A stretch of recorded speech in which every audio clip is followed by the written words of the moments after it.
All right, welcome everybody to today's webinar. I'm super excited to be able to just jump on here and interview another amazing guest here who's going to teach us and train and give us some wisdom and share with us their wisdom. So I'm honored to have Tim Musch here. He is a well-known person within the home improvement industry. If you haven't researched him or seen other webinars he's done, he just is a wealth of knowledge. So I feel very honored for Tim you'd be able to join us here today. Just a little bit about myself. My name is Sean Conners, and with Contractor Appointments, we do revenue share lead generation for contractors throughout the country. And but we're really here to meet with Tim. So Tim, let's just start off if you mind just telling us about your background here and in the home improvement industry as a whole. Yeah, happy to, and thanks for the invitation. I really enjoyed last time we did this, so looking forward to this session as well, Sean. Thanks so much. So yeah, I guess it got started.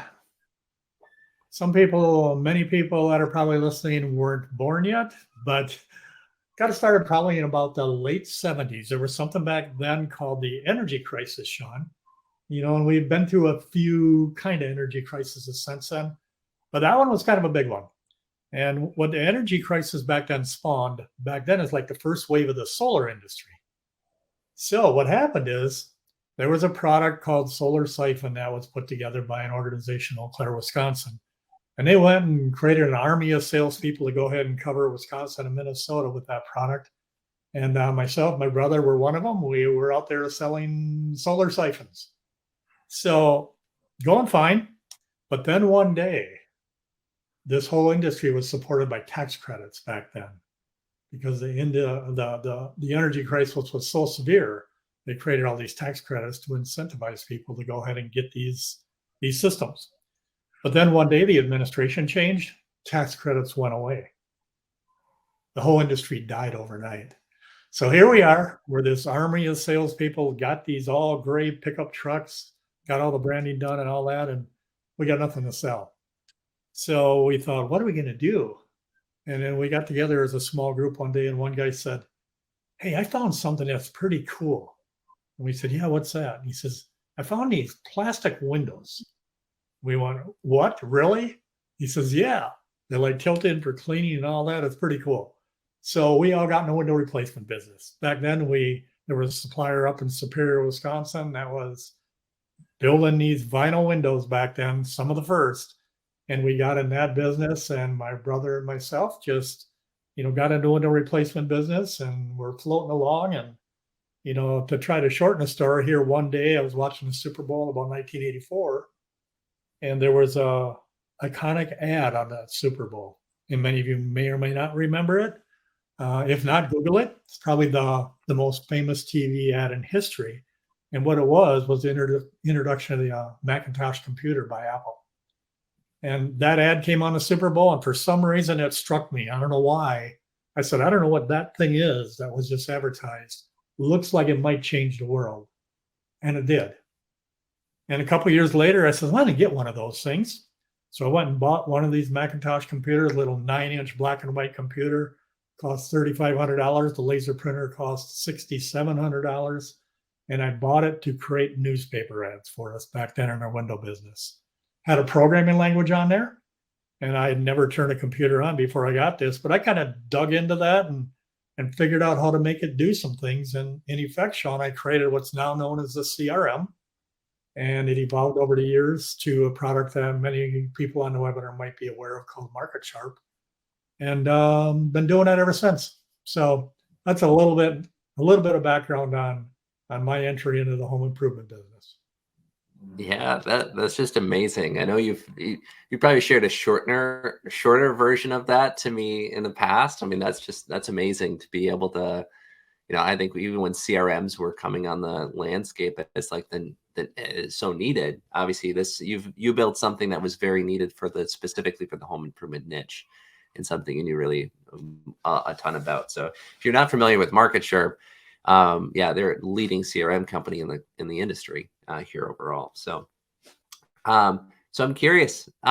So as you probably saw from even our intro of the video, or intro to this this webinar. Tim's no longer with Market Sharp. So I'm curious, after 26 years at Market Sharp, what made you decide to kind of move over to Paradigm, and tell us a little about that? Yeah, happy to. First off, 26 years is long enough. That's plenty. Um, but yeah, I love the time at Market Sharp. I'm going to share some metrics here in a little bit, that I was able to grab from the folks at Market Sharp. So thanks to them for that. But here's the thing, about 10, 12 years ago, I got a call from a gentleman by the name of Nathan. And he's with a company called Paradigm. And he just calls me out of the blue and says, "Hey, Tim, we're a company down here in Madison, Wisconsin, and we sell stuff to the same industry that looks like you guys sell stuff to. People that, sell windows and all that kind of stuff. Let's kind of talk and, see if we can collaborate somehow and, get some synergy going and so forth." So we did just that, and we got together a few times. And what we discovered is their product was more of an estimating tool and a configuration tool to go ahead and create pricing for windows, doors, and of course, other building products as well. And he said to us, "I have no interest in getting in the CRM business." And we said to him, "We have no interest in getting in this complicated estimating business because frankly, we tried and failed about 4 times by then." So he had this cool thing. We had this cool thing. We just got together and concluded, okay, let's use both of our technologies and our contacts.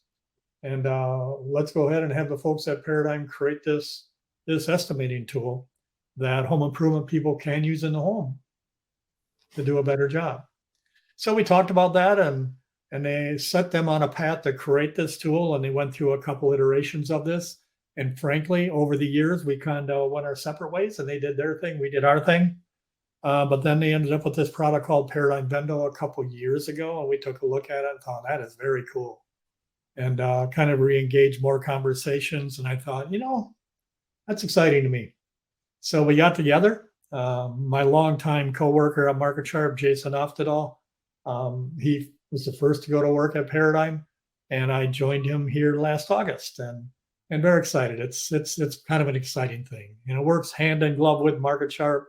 So we kind of went back about 10, 12 years and put it all together.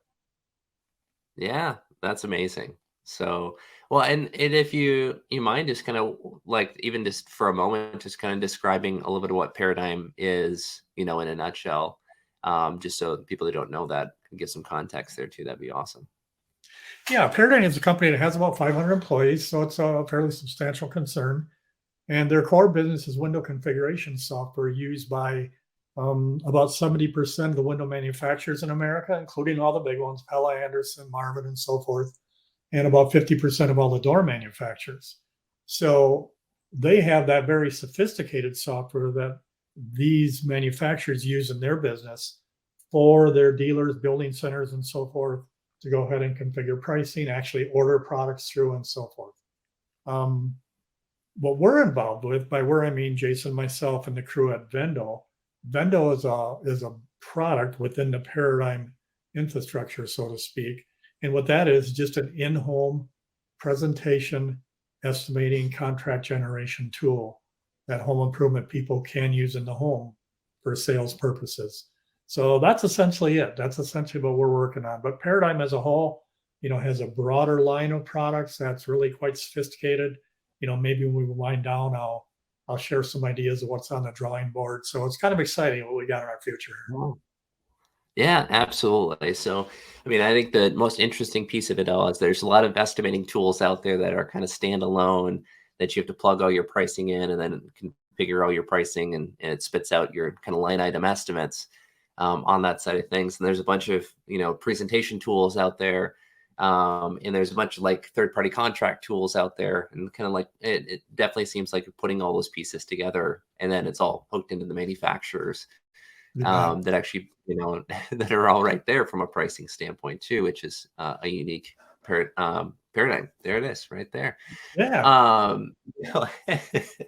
So over the last couple of years, it's been, obviously a change for you, different ride in the industry here. So what's your take on what you've learned, from now and then? What's been that difference? Yeah, it's really been quite the ride the last couple of years. I think we all would agree with that. And I think one of the things we can take away from that, and one of the things we learned, is expect the unexpected. Really. First COVID came out and we all were wondering whether we would even be in business. And then what happened? Unprecedented demand for our products. Unbelievable. And maybe it's a good time now. And I think this is very useful information. It's a good time now to share some of these metrics that I mentioned that I was able to acquire from our friends at Market Sharp in terms of some of the metrics that took place over the past year and couple years. So I think there's some lessons in there for us. So here's what they are. I'm going to take us through pretty much the sales funnel that we all go through. First off, what this is a large cross section of the industry that represents about $4 billion worth of installed home improvements. So it's a great sampling of the industry that has reliable metrics. So with this group that were analyzed here, last year, 2022, there were a little over 3 million inquiries generated. Okay, and then let's go down the sales funnel. That turned into 1.6 million appointments set, or about 55.6% of inquiries were set to appointments. And of those, 1,300,000 turned into leads issued to salespeople. And let's keep going. Of those, a little over 1 million were leads actually fully demoed, resulting in 391,000 sales in this group with an average sale of $10,611. So that ended up being about $4,150,000,000 in business. So those metrics go from those leads that were generated, 55.6% turned into appointments. Of those, 80.7% of those turned into leads issued. Of those, 77.1% of those turned into leads demoed. And of those, 37.2% of leads demoed turned into sales. But there's one metric that I think many of us don't track, and we should, because it tells the whole story. And what that metric is, it's the difference between inquiries and net sales. And that number in 2022 was 12.9%. Because when you take all that drop off that happens through the sales funnel, from inquiries to installed sales, 12.9% of them are turning into that. Now, something I find very interesting. I went back a couple years, and by a couple years, I went back to 2019. And what I found is that metric in 2019 was 15.4%. So a 16% decrease in conversion during this massive upturn in demand for our products.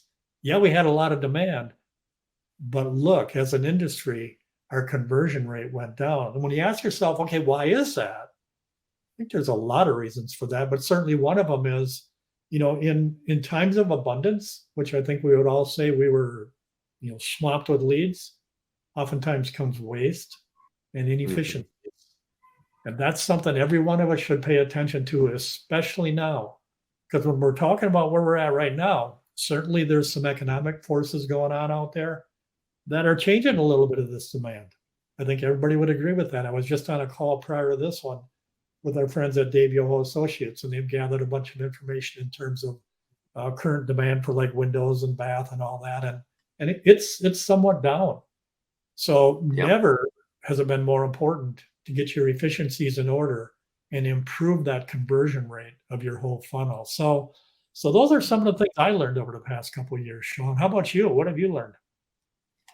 Well, yeah, I think that's it. It has been with an increase in leads overall. I think you hit it on the head there. The abundance leads to there's just natural waste that it's like leads were kind of easy to come by, and we were just trying to keep sales reps enough sales reps to be able to run all the demand that was coming in the door.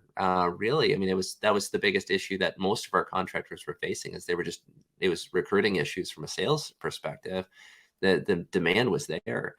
And then I think the other piece that I've noticed over the last couple of years has been the issues that they've run into with contact rates within leads overall has been a huge issue within this industry as well. So there's been all these like changes in consumer behavior to being more online, being more of an online type of shopper. And in the kind of some of the stuff we'll get into today, I think buying habits have changed a little bit in this window of just even the last few years of how people want to buy home improvements, what they expect out of home improvement companies as well. And yeah, I think that kind of leads into my next question here for you, Tim, was just like, I think we're the modern customer today. I mean, what are they truly expecting from a buying experience, in your opinion? Obviously you've seen the age of like even bringing computers into the house, versus the books that we hand up, be able to go through and go through. Even when I first started selling 12, 14 years ago now, we would just bring a 3-ring binder in there and we just flip through it as the presentation tool, and then we'd go out to the truck and write out the estimate on manually, versus now it's done on computers at the home.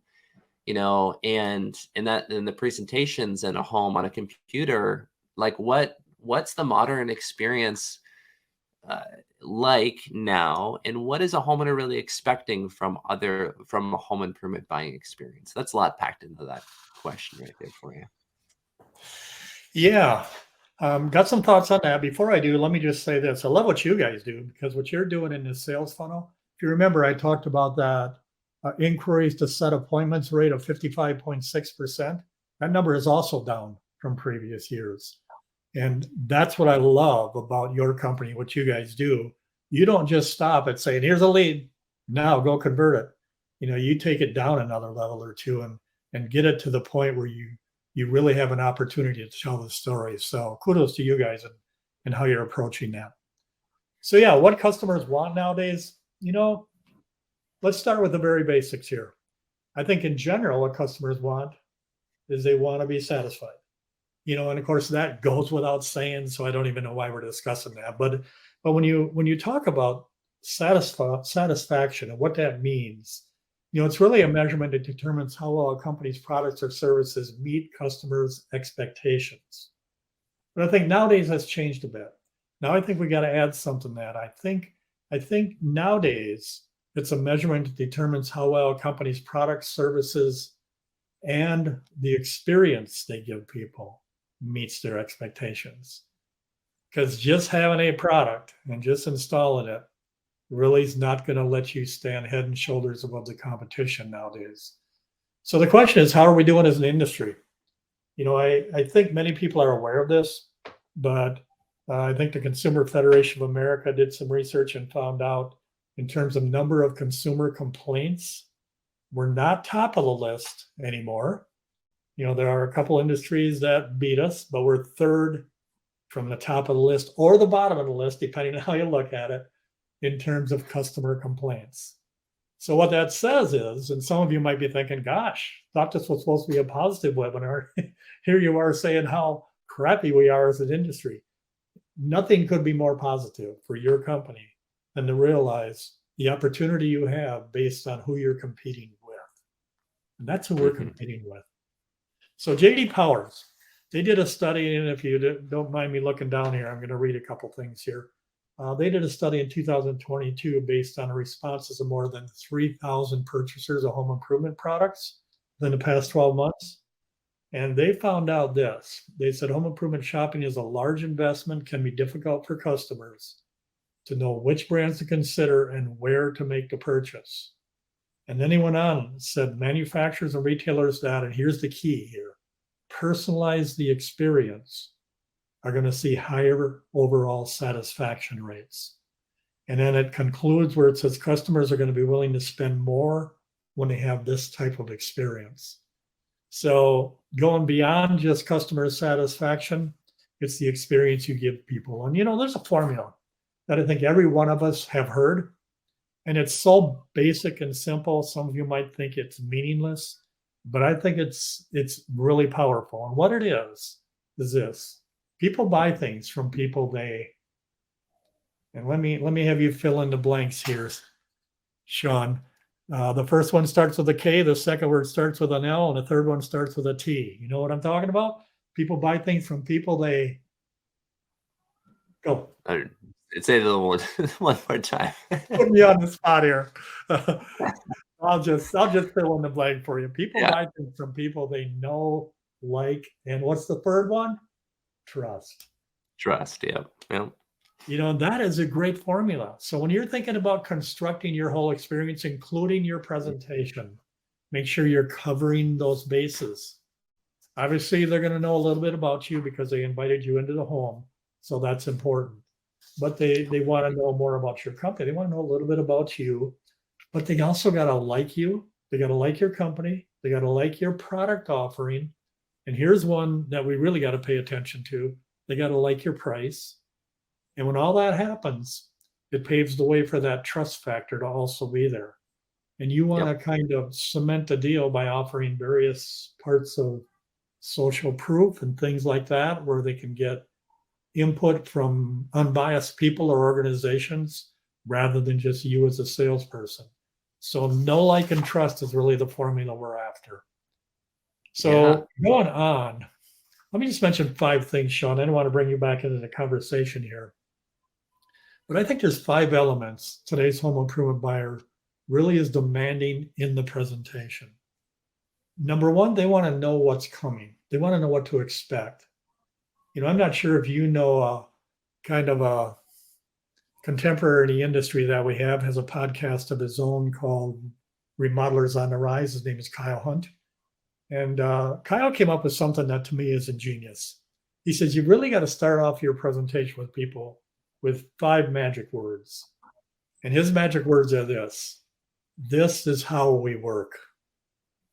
And then what you do is you go on and fill in those blanks and let people know what's coming their way in this experience they're about to have. And I learned that years ago and forgot it, listening to some Zig Ziglar tapes. And back then he said, here's what you got to do to effectively communicate with people. You got to first off tell them what you're going to tell them. And then you tell them. And then you tell them what you told them. And Yep. my gosh, that's a great formula for presentations too. So consider that when you're constructing your presentation. Let them know what's coming, what to expect, including things like let them know you're expecting them to give you a decision at the end of this if everything is in order. And that'll just make the thing run a lot smoother. Second thing, the 5 elements people are demanding is a full understanding by your company and your salespeople of what they need and want. It's called the discovery phase. Some people call it a needs assessment and inspection, but you're not just diving into your sample and telling people you need this, you need this, you need this. Let them let you know what they're looking for and then make notes of all that. And that takes us to number 3 of what they're demanding. They're demanding a product and service presentation in the demo and in the configuration step that goes ahead and satisfies everything you learned in that inspection step. That's important. Finally, you get the opportunity to present your price. And this is where many companies, drop the ball. They don't understand how important it is in how they present price in a clear manner and in a manner that probably offers more than just a cash price, but payment options and things such as that. So the quote step and contract generation step are very important. And then the 5th element I mentioned a little earlier, that's the social proof aspect of this. Make sure your presentation is loaded up with some social proof so people can hear from other people, from other organizations of how great your company is. So sorry, that was a little long-winded answer to your question there. No, that's really good. Well, just to kind of pull a couple things out of that I think were really good just to emphasize is I think the customer's experience overall, they're looking for if you're trying to buy from someone who you know and like and trust in that process, like that is, that's one thing we've talked about in these webinars before and have been kind of reiterated is that, again, you can buy leads from a lead generator, but you need to make sure your brand and your company is out there in the public eye so they can like you and trust you and know you. So you have to be out there as well to be known and to be seen from your customer's perspective. So they need to be able to gather that not only when your sales rep shows up at the door from the last even our last webinar, if you expect your sales rep to accomplish all of those things on a one call close, and the first time they meet with a customer, that's a really tall order. Some sales reps are really good at that, but there's also some really good things you can do that I can think of that just even preemptively go into that, that demo that you can, provide the social proof, provide the information about their company, about your company, and provide value so that they can even know you and trust you prior to your sales rep showing up at the door. That is what customers kind of require and demand today, is that you have to separate yourself that way. So I think that was a big, just taking that out of what you're sharing there too. And then the second piece is that as you're talking about the presentation and into demo and what customers are expecting that way, is they're expecting you to be able to hold their hand and give them a personalized journey through a true needs assessment, and asking them the questions there of what they truly need, and having that conversation, and then presenting a more of a specific, like a price that matches their need. But also, I think there's one key component that if people are still writing out estimates, or depending on how you're doing your estimate, I think there's a huge benefit. And I'm curious your thoughts on this, is like when you're actually writing an estimate, when they can see you doing it, and plugging it into the configurator and seeing a price that isn't going, well, that I'm going to add my markup, and Right. I'm going to add my mark. It's like, are you just coming up with these prices out of thin air? Or is this like, I put the thing in my Amazon cart because I know what the price is, and I don't feel like I'm getting a deal today, and tomorrow I'm going to get hosed. It's like, that's another piece of trust in a buying experience today too. So I'm You curious your know, thoughts on that, even the yeah, presenting price today. you're right. I learned that about 1987, actually. It's actually before I went and embarked on, creating a CRM. I actually bought a little Sharp handheld computer back then.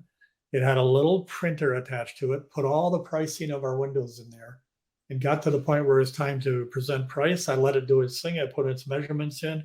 It printed out this little tape of all the pricing on there. And I learned something very important back then. I learned that the homeowner will believe the price that comes off that computer way more than they're going to believe that price that comes out of my mouth or on Yeah. some piece of paper I scratched it down on, without question. Yep. You mentioned, Sean, back when you sold, going in with this 6-inch wide pitch book loaded with disorganized, sloppy materials. And, times have changed. I got a couple stats here that are interesting. 75% of consumers expect companies to use new technologies to create a better personalized experience. And then beyond that, 62%, this is a recent State of the Connected Customer survey. It discovered 62% of consumers say their experiences with one industry influence their expectations of others. Yeah. Now, having said that, there's plenty of industries that are using a lot of technology out there. And if we go in there with the 6-inch binder and doing pricing manually and all that kind of stuff, yeah, they're going to look at us like, you guys need to bring yourself up to speed here, without question. Very important. Yeah, well, I think even as you mentioned, I think you can use a digital estimating tool, or you can use all these technologies, but if you hide them in the background, doesn't matter. Like, you're still going, well, I computed them and used the tools for a utility, and you're going, here's my printed off price. It's like, well, how'd you come up with that? So Right. showing them and letting them experience how, they even see how that presentation happens, and how they printed out the price. I love that you were doing that, because yeah, I wouldn't argue with a price that gets spit out by a computer, because I'd be Well, like, here's the well, it way. is this. It's Yeah, all here's the set way in it stone. works. I'm not going to haggle. It's Yeah. what it is. In our product bendo, here's the way it works. You begin with inspection and all that kind of stuff, and it electronically does the measurements, using an iPad, things like that. It's very cool. So it's very professional looking. But then what it does is it embarks on taking a person down what we call a guided shopping tour. So based on what we learned and what they're looking for, it actually right in front of their eyes configures whatever products you're selling, windows, whatever the case may be, just by adding whatever options you want, whether it be grids, colors, and all that. And in real time, it's showing that product being built on screen. So you can see the color of the interior, the color of the exterior. What does it look like with this grid or that grid and things like that? So you're right. It's actually building this right in front of them. Speaking of a personalized experience, that's exactly what tools like this do nowadays to help Hmm. consumers feel comfortable. And when it comes to time to get that price, feeling more confident that this company is a company I Well, want to do business with. I think that's a issue that a lot of companies struggle with whether you're selling roofing or windows or baths. It's we're not selling the tangible here and now. You might have your demo window and show them your window and how it's different, and go through that part of the presentation and bring that with you. But that's not the exact same window that's going in their home. You're going, well, it's kind of like this, but it's not like this. You're going to have the differences. Then it's like you can't bring the window that they're going to purchase out to their house. They're going to buy something slightly different. So using a configurator like this it allows you to not only estimate it, but also give a more tangible buying experience. Because that's what we do. We don't go on a website and look for.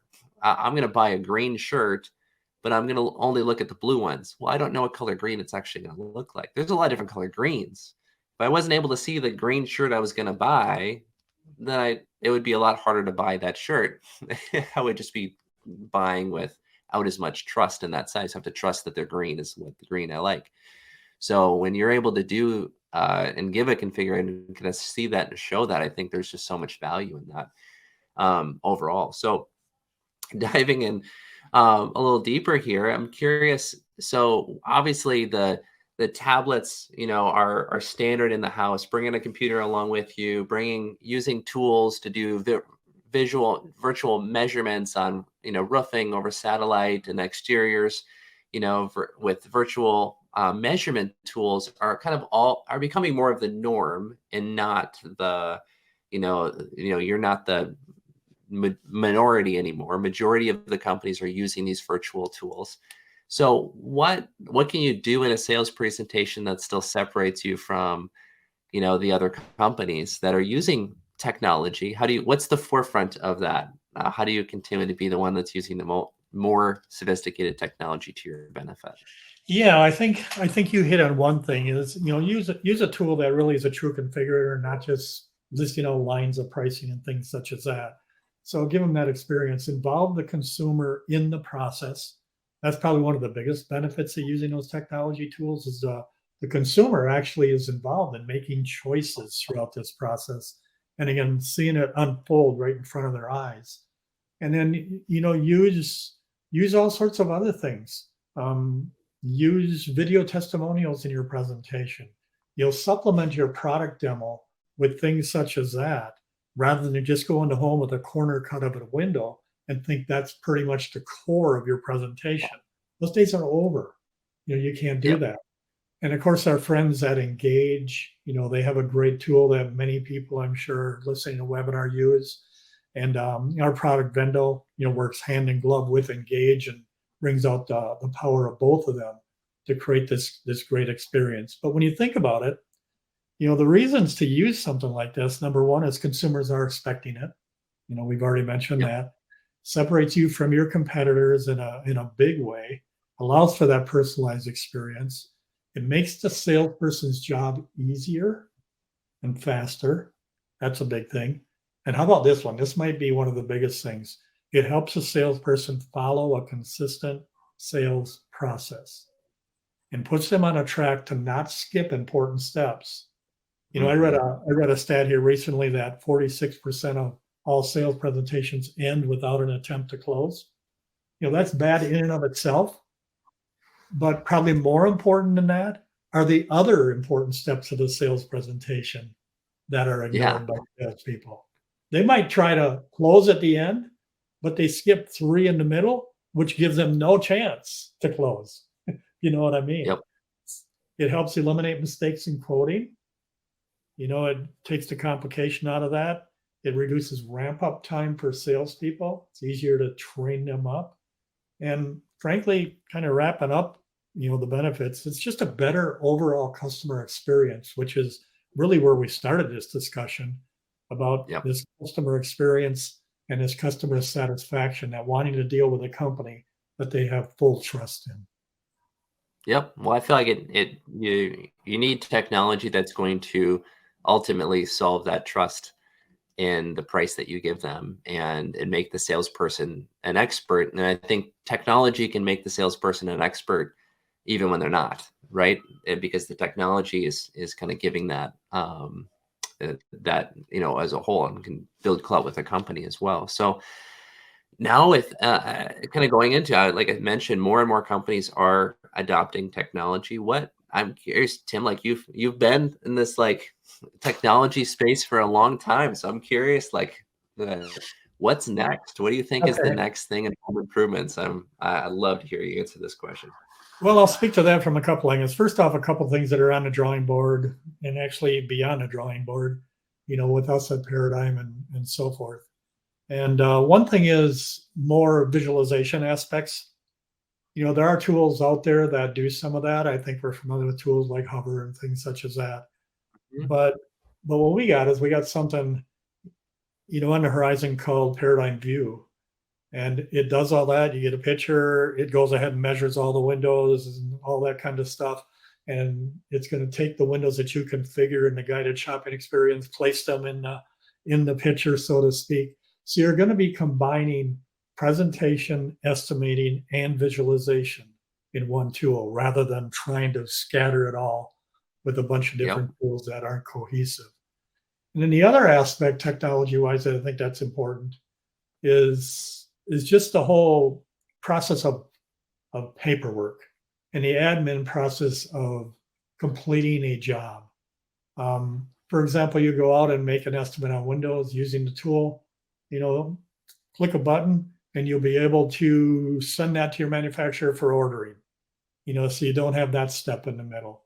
It's just refining efficiencies in the processes where technology is going to continue to help us all in this business. And when you think about the last few years and many of the private equity companies that have come in and bought companies, and we got this is something we haven't had in this industry forever, Sean, is major players that you now have to compete with that have Yep. resources that are unbelievable, especially along the technology front, that if you don't bring yourself up to speed with some of that stuff, it's going to be tough to compete with some of these people in the Mhm. future. So that's kind of what I see, just in efficiency increases, some of this visualization. Any things you've seen out there that are on the horizon that you see? Well, I'm curious your thoughts with just even I think we heard about a lot of this stuff, during COVID and all that stuff of like, what do we do? Are we going to see more kind of online estimating? And there's a couple of franchises in the window space and a couple in roofing and that are doing virtual sales Sure. still successfully. And so I'm curious how much, like, do you see any of that increasing, or even with the advent of AI is the new buzzword that's going Right. around right now as well? Like, where do you see, the sales portion of it, marketing and sales kind of going as far as the industry goes? Yeah, I'll get to like the remote selling thing in a second here. I've joked with people forever with Market Sharp because people would always ask me, what's the next version of Market Sharp going to look like? And here's what I told them. I says, we got a really great version coming out sometime soon. And it's pretty simple, easy to operate. It has one button in the middle of the screen, and that button says print money. Yeah. So that's what I see, Sean. We're going to get to that at Yep. some point. But in the meantime, there's probably some things. So remote selling, yeah, I think it'll probably continue to ramp up a little bit. I think many of us thought when COVID came that many of us would make that conversion and that would be the new way. Didn't Yeah. quite totally work that way. Most of us are back in the home, doing in-home selling and so forth. But Yep. certainly there are companies out there that have made a go of it and made it good. And frankly, I think as consumers are changing, I think consumers will probably demand more of that in the future. So I do see that as something you want to definitely keep on your radar and keep up to speed of what's going on there. Yeah, absolutely. No, I think that's awesome. So, yeah, I think, yeah, during COVID, it was like, wow, this in-home thing could be gone for a while. Like everyone Right. was scrambling there for, how are we going to sell this stuff virtually? And had a few companies that were doing really well at it, but then they switched back to in-home because it's what they know. But it was interesting to kind of hear some of the feedback from homeowners that it was like, well, I've always wanted a price over the phone, and Yep. or Right. Zoom. Like, why don't we just do that? And I think what I think would be what will be interesting is just like hover became such a huge difference to the measurement industry in Eagle View to roofing. Like we never saw that consumer kind of expectation that's like, well, you can do this virtual estimate anyway, like measurement anyway. Why can't I just send you pictures of my windows and you spit me a price? Because um, you know, I don't want to waste my time. I think it's going to be pretty soon before that will become more of an expectation as a homeowner, because we already do see it from a homeowner demand. From a roofing standpoint, they go, well, I know you can virtually, from a satellite measure my roof. Can you just send me a quote? And we're like, Mhm. we push against that because most of our companies require to be in the home still. So I see that becoming more of a thing as technology increases here. Tim, any kind of final thoughts for the group here? Just a couple. You got to embrace technology. Don't run from this stuff. If you do, you're going to get run over. So embrace technology. There's all sorts of new stuff out there. There's our friends at Rilla Voice that are out there, recording Yeah. sales presentations so you don't have to do ride-alongs. And it's crazy stuff that's starting to happen out there. So embrace technology. Look for this kind of stuff. Don't adopt every single bit of technology for technology's sake. Make sure you analyze it and make sure that it's going to add a dimension of usefulness to your company rather than maybe do the reverse, because some technology can. Yep. So be aware of it, select carefully, and try to find these tools that work together. Because nothing's Yep. more frustrating than getting yourself 7 or 8 technology pieces that are all doing independent things. You want to pull your hair out in that situation. So try to find tools that work together. And let me just wrap with another little very simple formula, kind of like that know, like, and trust formula. Here's another simple one. Came from a gentleman by the name of Jim Rohn that maybe some people on the call might be aware of. Business philosopher, passed away a couple of years ago. Everything that comes out of Jim's mouth is just sheer wisdom. When you think about building your business, building your presentation, building your marketing plan, whatever the case may be, great formula to follow is this. Write this one down. Jim says, first off, have something good to say. So make sure what you're offering is good. Most of you have this one covered. And then he said this. He said, then say it well. And that's where there's a little bit of a challenge for us in your marketing and in your sales, making sure you are putting your best foot forward in whatever you have that's good to say. You got to be able to articulate that the best you can. And then the final thing he said, first off, have something good to say it well. And then finally, say it often. And my gosh, if that isn't sheer wisdom, I don't know what is. So use that formula Yeah. together with all of your staff and say, this is what we got to conform to in everything we do. No, I love that. That's awesome. So, well, Tim, thank you so much for spending time with us today. It's just an honor to have you here with us, and I think this is just it's always a pleasure to have you on here, just to pick your brain and have these amazing conversations with you. How can people reach out to you? How can we honor you for spending time with us today? Yeah, they can just reach me via email. Just my name, tim.musch, M-U-S-C-H, at myparadigm.com. Now, paradigm is not the easiest word to spell. If you were to pronounce it the way it's spelled, it does not sound like paradigm. So you might have to look that one up. I think it's Paradigm. I hope that's right. So tim.musch, M-U-S-C-H, at myparadigm.com. .com. Well, Tim, again, thank you so much for your time, and we're honored to have you today. And yeah, go check out Paradigm if you have questions on that, or reach out to Tim if you have questions. So thank you guys all. Have a fantastic day.